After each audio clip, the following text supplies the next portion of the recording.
সারাবেন welcome back to another video. তো আজকে কথা বলবো তিনটে নতুন আপকামিং কাজের টিজার নিয়ে। তো প্রথম যেটা নিয়ে কথা বলবো সেটা হচ্ছে যে বিজয়নগরের হিরে কাকা বাবুর, যেটা তাদের ফ্র্যাঞ্চাইজের আপকামিং কাজ। তো মূলত এই কাজটাও আমি ভেবেছিলাম যে ডিসেম্বরের সময় আসবে বড় পর্দায়। তবে এই কাজটা পোস্টপোন করা হয়েছে, সম্ভবত কাজটা জানুয়ারি বা এসবিএফ এর তরফ থেকে একদম প্রথম দিকেই নিয়ে আসা হবে, যেহেতু তাদের লৌহ গৌরাঙ্গের নাম এটা এই বছরের ডিসেম্বরে নিয়ে আসা অলরেডি হয়ে গেছে।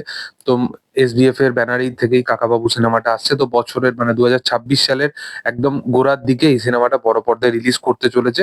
তো কাকাবাবু ফ্র্যাঞ্চাইজের মানে কাজ আমি আজ অব্দি যতগুলো দেখেছি, আমার এই ফ্র্যাঞ্চাইজটা খুব ইন্টারেস্টিং লাগে এবং এই ফ্র্যাঞ্চাইজটাকে মানুষ খুব ভালোবাসাও দেয়। এবং প্রসেনজিৎ চট্টোপাধ্যায়কে ওভার দ্য টপ জিনিসপত্র করতে মানুষ খুব দেখতে পছন্দ করে। এবং এই টিজারটায় যেরকম ভাবে তার ক্যারেক্টারটাকে প্রেজেন্ট করা হয়েছে, ক্যারেক্টারটাকে মানে যেরকম একটা কাইন্ড অফ মাস আপিলও দেওয়া হয়েছে, মানে ক্যারেক্টারটা কিছু একটা কাজ করছে এবং তাকে ওপর পিছন দিক দিয়ে একজন গান নিয়ে দাঁড়িয়ে আছে এবং সে ঘুরে মানে চুপ করতে বলছে। তো ক্যারেক্টারটার মধ্যে ওই যে অরাটা, মানে মানুষটার মধ্যে ওই মাস অ্যাপিল ট্রিটমেন্ট গুলো যখন করতে বলা হয়, তো মানুষটা একটা আলাদা রকমেরই অভিনেতা হয়ে দাঁড়িয়ে পড়ে। এবং তার সাথে সাথে চিরঞ্জিত চক্রবর্তী এই সিনেমার পার্ট। তো প্রসেনজিৎ চিরঞ্জিত দুজন একসাথে অনেকদিন পর বড় পর্দায় একই সাথে স্ক্রিন শেয়ার করবে। চিরঞ্জিত চক্রবর্তী হয়তো খুব একটা ইম্পর্টেন্ট ক্যারেক্টার প্লে করতে চলেছে এই সিনেমার মধ্যে। তো মূলত কাকাবাবু নিয়ে আমি বিশাল এক্সাইটেড আছি এবং বছরের গোড়ার দিকে একদম দুর্দান্ত একটা ব্যবসা সাফল্য করতে পারবে এই সিনেমাটা। এর পরবর্তী যেটা নিয়ে কথা বলবো সেটা হচ্ছে যে হোক কলরব বলে একটা নতুন কাজ আসছে, মানে প্রলয়ের পর আবার রাজ চক্রবর্তী এবং শাশ্বত চ্যাটার্জির জুটি আবার একসাথে ফিরছে। এবং এই কাজটারও টিজারটা আনা হয়েছে। টিজারটার মূলত এর যে সাবজেক্টটা, সেটা মানে মূলত যে স্টুডেন্ট র্যাগিং এই সমস্ত জিনিসগুলোকে নিয়ে, বা স্টুডেন্ট যে পলিটিক্যাল ব্যাপারগুলো সেই জিনিসগুলো এখানে পুরোপুরি তুলে ধরা হয়েছে। এবং যে সমস্ত কাস্টিং করা হয়েছে, মানে জন ভট্টাচার্য থেকে শুরু করে যাদের যাদের কাস্টিং করা হয়েছে, ওম সাহানি বা এই প্রত্যেকটা ক্যারেক্টার বা প্রত্যেকটা অভিনেতা মানে একদম নতুন ফেসদের নিয়ে রাজ চক্রবর্তী সিনেমা বানাচ্ছে। তো রাজ চক্রবর্তীর আমি প্রলয়ের পর যেটা দেখলাম, যে সে অ্যাকচুয়ালি মানে হয়তো মানুষটা এত প্রচার করে না নিজেকে নিয়ে, বাট তার যদি মানে কমার্শিয়াল লেভেলে সে কিন্তু যদি ট্রিটমেন্টের কোনো কাজ বানায়, সে কিন্তু প্রপার কাদের কাদের নিয়ে সিনেমা বানাতে হয়, মানে কিভাবে সেই জিনিসটাকে কাস্ট করতে হবে, সেই জিনিসগুলো কিন্তু সে খুব ভালোভাবে জানে। তো মূলত শাশ্বত চ্যাটার্জি ক্যারেক্টার আবার ফিরছে এবং সে যেরকম তার ডায়লগ, যেরকম সেই ক্যারেক্টারটার মধ্যে একটা হিউমার লুকিয়ে আছে এবং পুরো থ্রু আউট সিনেমাটার মধ্যে একটা ডার্ক কমেডি তো থাকতে চলেইছে। তো আমি বিশাল এক্সাইটেড আছি মূলত এই কাজটা নিয়ে। এবং লাস্টের যদি একদম অন্তিম যে সিনটা, যে সিনটায় একজন বসে পড়বে, মানে সে যখন কনভারসেশন করবে তখন বলে আমি বসতে বলেছি, তো তারপর বলে জাস্ট কিডিং।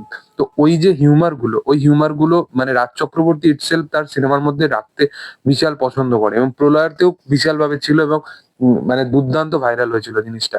তো আশা করবো যে সেই ট্রিটমেন্টটা এই সিনেমার মধ্যেও থাকবে। এর পাশাপাশি যেটা নিয়ে কথা বলবো সেটা হচ্ছে ওয়েলকাম টু দ্য জঙ্গল, মানে ওয়েলকাম পার্ট 3 নিয়ে। অক্ষয় কুমার, আরশাদ বার্সি, পরেশ রাওয়াল, সুনীল শেট্টি, জনি লিভার, রাজপাল যাদব, কৃষ্ণা অভিষেক, মানে মাল্টিপল অনেক অভিনেতা নিয়ে এই সিনেমাটা আসছে। এবং দেখো আমি মূলত ভাবে ওয়েলকাম ওই পার্ট 1 যে লেভেলে ছিল, সেই জিনিসটা কেউ টাচ করতেও পারবে না। জনকে নিয়ে তারা বানিয়েছিল ফ্র্যাঞ্চাইজের ভ্যালু নাম করে, বাট সেটা কখনোই মানুষের কাছে জায়গা করতে পারেনি। তো অক্ষয় কুমার, উদয় শেট্টি, মানে নানা পাটেকর, অনিল কাপুর, পরেশ রাওয়াল, এই চারটে ক্যারেক্টার যদি একটা সিনেমার মধ্যে থাকে তবেই কিছু একটা হয়তো হতে পারে। এছাড়া আমার মনে হয় না যে এই সিনেমার মধ্যে কিছু হবে। এবং সিনেমার এত স্টার কাস্ট, এত ভালো ভালো অ্যাক্টররা আছে, এত ভালো ভালো কমেডিয়ানরা আছে, বাট তারপরও এই সিনেমার মানে ডিরেক্টর হচ্ছে আহমাদ খান। আহমাদ খানের মানে কি অকাত আছে যে এরকম প্রত্যেকটা মানে এরকম 20-22টা বড় বড় লেভেলের অ্যাক্টর অভিনেতাদের নিয়ে, এরকম কমেডিয়ানদের নিয়ে তাদেরকে প্রপার সিন দেবে, একটা ক্যারেক্টার আর একটা ক্যারেক্টারকে সিন দেবে। এবং ফারাদ সামজি এই মানে এই থ্রু আউট মানে হচ্ছে সিনেমাটার সে রাইটার। মানে ফারাদ সামজি যদি কোনো সিনেমার অংশ থাকে তো সেটা কি হয়েছে, এবং ইভেন অক্ষয় কুমার যে কেন কাজ করে আমি এটা বুঝতে পারি না। এবং অক্ষয় কুমার একটা বয়স্ক লুকেতেও এই মানে তাকে আমরা দেখতে পাচ্ছি, মানে টিজারটা মানে মোট কথা তার ডবল রোল থাকতে চলেছে পুরো সিনেমার জুড়ে। তো এইসব করে কোনো লাভ হবে না। বচ্চন পান্ডে আমরা দেখেছি লুকিং ওয়াইজ অনেক কিছু তার সে এক্সট্রাঅর্ডিনারি করতে গেছিল। বাট এসব করে কোনো লাভ হবে না। অক্ষয় কুমার যদি কামব্যাক করতে পারে তাহলে ভূত বাংলা থেকে করতে পারে এবং হেরাফেরি নিয়ে যতই আপডেট উঠে আসুক যাই হোক না কেন, যদি ভূত বাংলা ভালোভাবে ব্যবসা করতে পারে তাহলেই হেরাফেরি আসবে, না হলে হেরাফেরি আমার মনে হয় না যে আসা সম্ভব বলে। দেখ, তোমাদের কি বক্তব্য অবশ্যই সেটা কমেন্ট সেকশনে জানাতে পারো। ভিডিও ভালো লাগলে অবশ্যই তোমরা লাইক শেয়ার সাবস্ক্রাইব করে দিও এবং পাশে থাকা বেল আইকনটা অবশ্যই প্রেস করে দিও। Thank you all, by.